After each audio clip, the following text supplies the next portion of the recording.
Police say the homeowner shot Stanley Wilson Jr. because Wilson was home.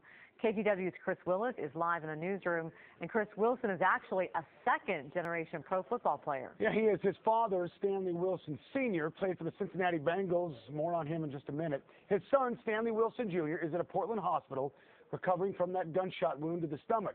He is expected to be okay. He was initially charged with burglary and trespassing, but the Multnomah County DA's office is now reviewing that case. Stanley Wilson Jr. was a standout football player at Stanford, drafted in the 3rd round by the Detroit Lions. After an injury in 2008, his career was over.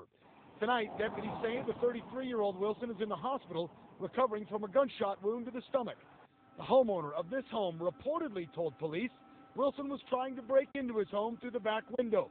When police found him, they say he was naked, shot, and sitting in a water feature on the homeowner's property.